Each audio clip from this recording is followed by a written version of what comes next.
What's up guys, balik sama Ados Fitness. Dan hari ini gue bakal bawa topik teruntuk buat kalian semua yang pengen nurunin berat badan ataupun naikin berat badan. Semuanya bisa nonton video ini. Jadi topiknya itu adalah mengapa berat badan kalian itu naik turun terus setiap harinya setelah kalian nimbang gitu ya. Jadi langsung aja kita mulai topiknya.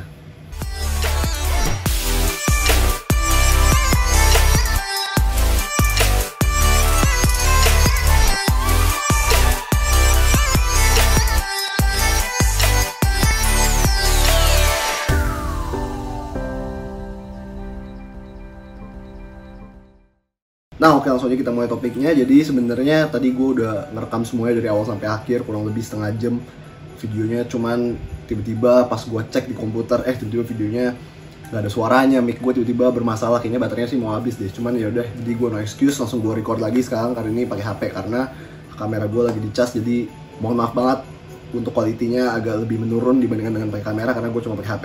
Oke, langsung aja kita mulai. Jadi pernah gak sih kalian kayak tiba-tiba nimbang berat badan gitu ya? Misalnya hari 1 kalian nimbang berat badan 80 kilo, misalnya kalian lagi nurunin berat badan gitu ya, tiba-tiba besoknya tiba-tiba kok jadi 81 kilo gitu, malah naik 1 kilo gitu kan. Nah, apa sih faktor-faktor penyebab yang kalian alamin ini naik turun terus berat badannya? Jadi sebenarnya banyak faktor. Jadi misalnya contohnya kayak kalian mau naikin berat badan juga gitu ya, misalnya kayak hari ini udah makan surplus nih, udah makan surplus terus setiap hari, tiba-tiba hari ini nimbang 80 kilo, terus besok tiba-tiba turun jadi 79,5 kilo. Nah, jadi pengen gue kasih tahu dulu bahwa di sini kalian gak sendirian dan kalian jangan takut, jangan panik gitu ya. Jadi ini merupakan hal yang wajar. Jadi berat badan manusia itu emang selalu naik turun. Jadi nggak bisa kita prediksi besok itu bakal naik atau bakal turun gitu ya. Banyak faktor yang mempengaruhi, dan faktor-faktor yang mempengaruhi ini akan gue jelasin semuanya di video ini. Nah, jadi gue pengen kalian paham dulu bahwa berat badan kita naik turun. Contohnya aja kayak kehidupan gitu ya, kayak roda kehidupan gitu kan. Pasti ada masa-masa dimana kita di atas, masa-masa kita di bawah. Jadi roda tuh selalu berputar terus gitu. Ini sama kayak berat badan konsepnya. Nah, jadi langsung aja kita masuk ke faktor yang pertama. Nah, jadi faktor yang pertama itu adalah mengenai kadar air di badan. Nah, jadi seperti yang kita tahu, badan kita ini komposisinya mostly itu air kan. Jadi hampir 70%, lebih dari 70% itu komposisinya air. Dan berat air ini tuh paling gampang untuk berubah di badan kita. Jadi selain dari otot, dari tulang, dari lemak segala macam, itu juga ada air. Nah, air itu yang paling gampang naik turun di badan kita. Dan air itu, masa air ini tuh berpengaruh dengan berat badan kita. Artinya berat badan kita tuh juga lebih gampang untuk naik dan turun. Nah, apa sih yang mempengaruhi kadar air di badan? Nah, jadi sini ada 2 faktor yang mempengaruhi kadar air di badan. Yang pertama itu adalah faktor dari sodium. Nah, jadi sodium apa sih? Sodium itu adalah garam, micin, segala macam. Pokoknya ada nama-nama sodiumnya itu adalah sodium gitu ya. Itu namanya sodium yang mempengaruhi kadar air di berat badan. Nah, jadi kenapa sodium ini bisa mempengaruhi kadar air di berat badan sih? Nah, jadi yang pertama itu adalah sodium ini dia tuh sifatnya mengikat air. Dimana kalau di sini lu semakin banyak lu konsumsi sodium, maka kadar air di badan pun juga semakin banyak karena sodium itu mengikat air di badan. Jadi pada saat lu minum segala macam itu diikat sama sodium gitu. Dan pada saat lu makan sodium banyak, itu udah pasti banget berat badan lu itu akan naik karena kadar air di badan juga naik gitu. Jadi lu nggak perlu takut. Jadi sebenarnya tujuan dari video ini gue bukan nakut-nakut atau gimana, bukannya kalian nggak boleh makan sodium atau gimana, tapi kalian harus tahu alasannya itu apa biar kalian nggak stres aja gitu. Dan ini semuanya berdasarkan dari pengalaman gue. Dulu gue sempat stres, tiba-tiba gue udah defisit lama banget, tiba-tiba besoknya naik gitu berat badannya, padahal ngukur track kalori segala macam itu semuanya sama gitu, tapi kenapa tiba-tiba naik gitu dalam 1 hari. Nah, ini merupakan salah satu alasannya gitu ya. Nah, jadi kalian tetap konsumsi aja sodium, nggak perlu dikurang-kurangin, nggak perlu dibanyak-banyakin, jadi moderate aja.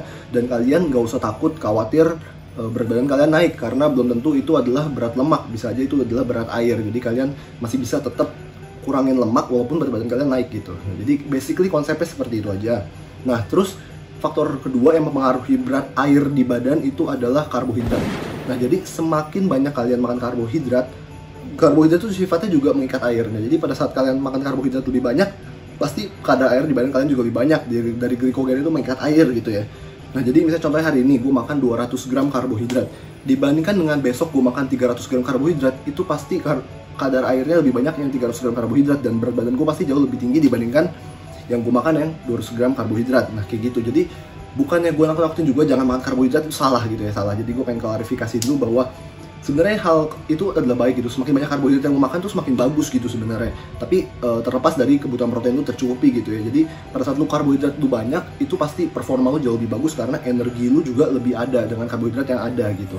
Nah jadi nggak perlu takut namanya karbohidrat, nggak perlu takut namanya sodium. Yang penting kalau misalnya goals lu ada naikin berat badan, lu kalori surplus. Tapi kalau misalnya goals lu ada nurunin berat badan, yang penting lu kalori defisit gitu aja. Simpelnya seperti itu aja. Cuman gue pengen kasih tahu aja alasannya biar kalian nggak panik pada saat berat badan kalian malah naik atau malah turun melawan dari goals kalian gitu. Jadi santai aja, sustainable aja, kalian enjoy aja, karena fat loss atau naikin massa otot, naikin berat badan itu butuh waktu yang lama. Nggak bisa kayak setiap hari kalian evaluasi berat badan kalian kayak gitu.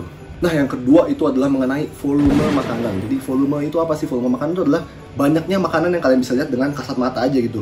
Jadi misalnya contohnya kayak makanan ya, ada 2 makanan 200 kalori masing-masing. Contohnya makanan pertama itu adalah salad. Salad 200 kalori itu kurang lebih misalnya bisa kayak 1 mangkok, 1 bowl gitu, 1 baskom gitu ya. Sedangkan kalau kayak 200 kalori yang satu lagi itu adalah makanan sekecil ini doang, kayak cuma 1 slice martabak gitu. 1 potong martabak itu 200 kalori lebih bahkan gitu ya. Jadi kita anggap aja 200 kalori.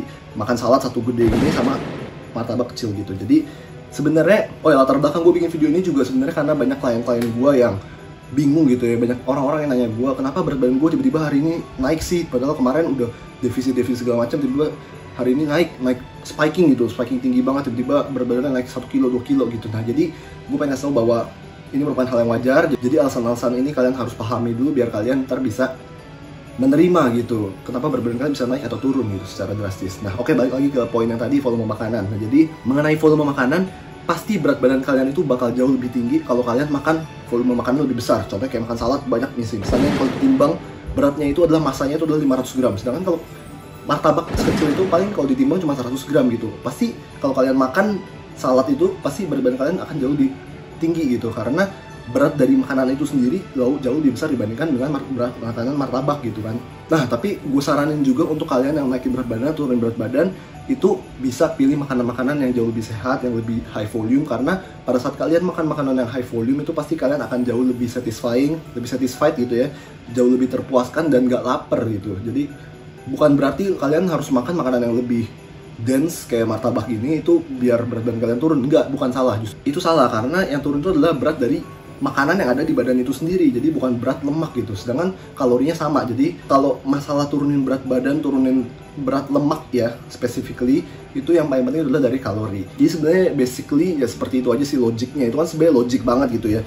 Pasti kalau kalian makan lebih banyak, itu pasti berat badan kalian bakal jauh lebih berat. Yang penting kalian kontrol dari kalorinya. Tapi kalau misalnya kalian mau naikin berat badan dan kalian merasa kesulitan untuk mencapai target kalori kalian yang cukup tinggi gitu ya. Biasanya kalau orang naikin berat badan tuh pasti surplus dan pasti di atas maintenance kalorinya. Jadi perlu makan lebih banyak. Dan kalau misalnya kalian struggling untuk makan lebih banyak, kalian bisa banget pilih makanan-makanan yang low volume, tapi juga jangan martabak gitu. Kalian bisa pilih makanan-makanan yang jauh lebih sehat, yang lebih bernutrisi buat kalian. Misalnya contohnya misalnya kayak oats gitu. Kalau oats itu kan bentuknya bisa dua ya, misalnya bisa bentuk oatmeal, bisa bentuk juga granola. Nah kalau misalnya kalian lagi bulking, mungkin kalau kalian kesulitan untuk makan oatmeal karena oatmeal itu volumenya cukup tinggi, kalian bisa pilih granola yang jauh lebih rendah volumenya tapi kalorinya jauh lebih gede gitu.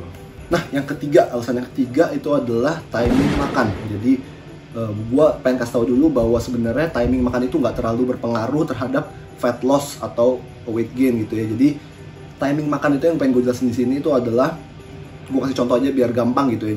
Jadi gue kasih contoh, misalnya kalian hari ini makan nasi ayam 500 kalori jam 6 sore. Terus misalnya besok kalian makan nasi ayam 500 kalori juga, sama persis pokoknya makanannya, tapi jam 10 malam. Nah pasti berat badan kalian yang setelah besoknya itu jauh lebih berat yang setelah makan jam 10 malam, karena makanan tersebut masih ada di badan kalian, masih dicerna. Jadi beratnya tuh masih ada di situ gitu. Jadi pasti misalnya hari pertama kalian makan yang jam 6 sore, terus tiba-tiba hari kedua kalian makan di 10 malam. Nah pasti di hari ketiga berat badan kalian tuh bakal jauh lebih tinggi daripada berat di hari kedua, karena timing makan kalian. Tapi ini jangan kalian jadiin masalah gitu. Jadi sebenarnya nggak masalah gitu, nggak masalah lu mau makan jam 12 malam, mau makan jam 2 pagi, mau makan jam 9 pagi gitu ya. Itu sebenarnya nggak masalah, tapi yang penting total kalori kalian itu tercapai. Cuman ini hanya permainan berat badan aja. Karena itu biasanya gue tuh mengevaluasi berat badan itu tuh nggak bisa dilihat per harinya gitu ya. Jadi kita harus melihat trennya itu selama 1 minggu atau 2 minggu gitu.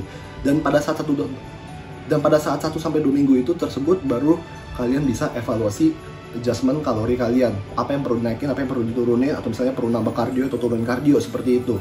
Jadi wajar banget untuk berat badan tuh naik atau turun, cuman gue saranin aja biar konsisten. Misalnya kalau hari ini makan terakhir jam 9 malam, besok juga makan kalori terakhir jam 9 malam, biar berat badannya itu nggak bias gitu. Jadi kalian bisa tahu hasil akuratnya tuh seperti apa gitu berat badan kalian. Tapi kalau misalnya memang nggak memungkinkan untuk makan setiap hari di jam yang sama, itu juga nggak masalah banget. Yang penting kalian tetap hit goals target kalori kalian. Nah, yang keempat itu adalah mengenai timing menimbang berat badan dan juga jenis timbangannya. Nah, jadi gue bahas dulu yang pertama ya, mengenai timing berat badan. Jadi kalau timing nimbang berat badan itu yang gue saranin itu adalah bangun tidur, lu langsung bangun tidur perut kosong, lu mau kencing atau setelah kencing itu bebas banget, yang penting lu konsisten gitu ya. Kalau misalnya hari ini sebelum kencing ya berarti besok sebelum kencing gitu. Nah, lu habis itu lu timbang berat badan. Nah, ini merupakan timing paling bagus menurut gue, paling optimal untuk nimbang berat badan. Karena kalau lu bandingin nih, gue kasih contoh lagi ya, misalnya lu nimbang pagi gitu, pagi nih nimbang 80 kilo, tiba-tiba malam lu nimbang 82 kilo. Nah, itu wajar banget karena makanan itu tuh masih ada di badan lu tuh masih memproses makanan tersebut, masih lu mencerna makanan tersebut. Oleh karena itu makanan tersebut pasti ada beratnya juga. Nah, beratnya itu yang membuat berat badan lu di malam hari itu naik gitu. Nah, jadi kalau nimbang berat badan gue saranin itu ya pagi perut kosong gitu, paling bagus gitu ya menurut gue sendiri pribadi. Cuman kalau misalnya kalian mau nimbang di jam-jam lain itu juga bebas banget, yang penting kalian konsisten aja. Nah, terus untuk jenis timbangan, jadi dari jenis timbangannya maksud gue itu adalah merek timbangan. Jadi contohnya nih, gue di rumah ada 2 timbangan, misalnya merek A dan merek B. Misalnya pagi ini gue nimbang di merek A, terus tiba-tiba berat gue 80 kilo, terus tiba-tiba gue nimbang di timbangan B, tiba-tiba berat gue kok tiba-tiba jadi 79,3 kilo gitu misalnya. Nah, ini timbangan tuh sangat berpengaruh juga karena setiap merek itu punya ukuran akurasi yang berbeda-beda. Oleh karena itu gue saranin juga untuk nimbang menggunakan satu timbangan, merek timbangan, satu jenis timbangan gitu. Jadi kalian jangan pindah-pindah terus timbangannya, karena ntar berat badannya bakal naik turun terus, bakal makin hancur gitu. Karena pada saat kita membandingkan progres tuh kita harus bandingin dengan data-data historical tuh yang sama juga gitu dengan teknik pengukurannya gitu. Oleh karena itu gue saranin untuk gunain satu jenis timbangan aja, satu merek aja, nggak perlu ganti-ganti setiap hari karena itu bakal menciptakan hasil atau data yang bias ntar untuk diolahnya, itu nggak bisa gitu. Nah, terus untuk alasan nomor 5, jadi alasan nomor 5 itu adalah recomposition. Nah, sebelumnya gue jelasin dulu recomposition itu apa sih. Jadi recomposition itu adalah kondisi dimana badan kalian tuh bisa bikin otot dan menghilangkan lemak, membakar lemak secara bersamaan. Jadi kalau bakar lemak itu pasti berat badannya turun kan, sedangkan kalau lu bikin otot pasti berat badannya naik. Nah, jadi di sini lu bisa ngelakuin dua-duanya itu secara bersamaan. Cuman untuk kalian-kalian yang udah latihan lama, udah di atas 5 tahun, 6 tahun itu udah latihan tuh udah susah banget untuk namanya recomposition. Jadi biasanya ini lebih berlaku ke newbie yang misalnya baru mulai latihan, baru mulai tracking kalori. Ini wajar banget untuk terjadi gitu. Jadi bisa aja kalian lihat di kaca, kalian semakin kurusan, tapi ternyata di berat badannya itu kalian nggak berubah sama sekali. Itu bisa aja karena kalian lagi di dalam kondisi recomposition ini. Nah, jadi ini wajar banget, jadi kalian nggak perlu takut kok udah lagi defisit tapi berat badannya nggak turun-turun. Itu nggak perlu takut karena mungkin aja kalian lagi recomposition. Nah, terus nomor ke-6, nah jadi kalian harus pahami dulu ini konsepnya. Fat itu hilang dari badan kita, fat itu mengecil gitu ya, fat itu terbakar di badan kita. Itu konsepnya seperti ini, gue kasih aja diagramnya biar kalian bisa lebih jelas, lebih mengerti gitu. Dan gue jelasin singkat untuk diagramnya. Jadi sebenarnya fat cell, jadi ada sel lemak di badan kita itu cara dia menghilangnya tuh step by step. Jadi nggak bisa kayak tiba-tiba hari ini ke besok terus tiba-tiba fatnya langsung mengecil gitu, nggak bisa. Itu butuh waktu yang lama. Jadi fat itu mengecil itu juga dalam waktu yang lama gitu, nggak bisa secara instan tiba-tiba fat itu mengecil gitu. Jadi contohnya ini misalnya step awalnya itu dia pasti tuh akan mengisi air dulu dalam fat cellnya.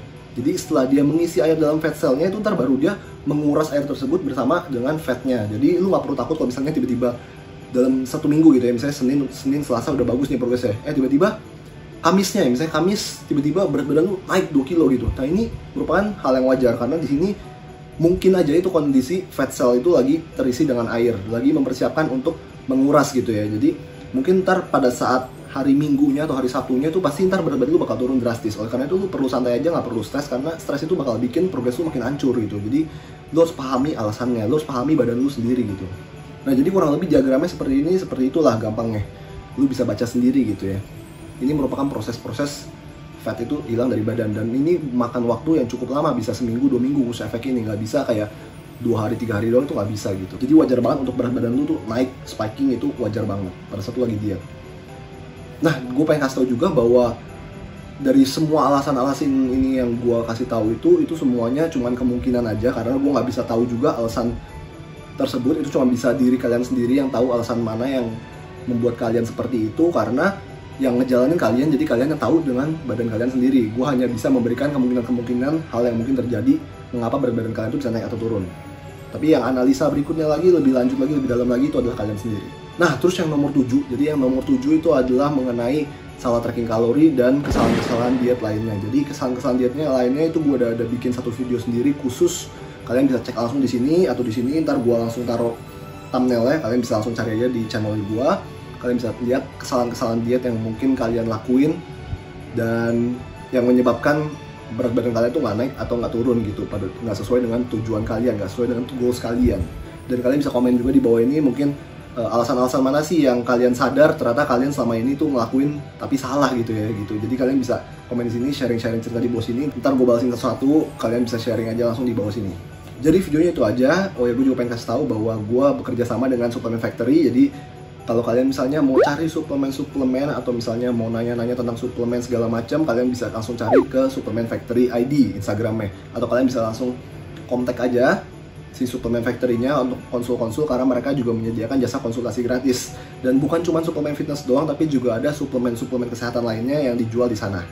Terus kalian juga nggak perlu ragu-ragu lagi untuk belanja di Supplement Factory, karena gue juga dari dulu, dari awal mulai fitness gue udah sering banget beli di sana. Akhirnya sekarang ini gue bekerja sama dengan mereka.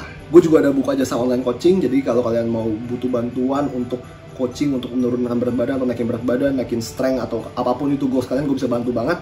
Kalian bisa email langsung ke sini, ntar gue bakal kirimin detail informasinya tuh seperti apa tentang online coaching tersebut. Oke, jadi itu aja videonya. Jangan lupa untuk like, comment, subscribe, and also stay dedicated for life. See you again.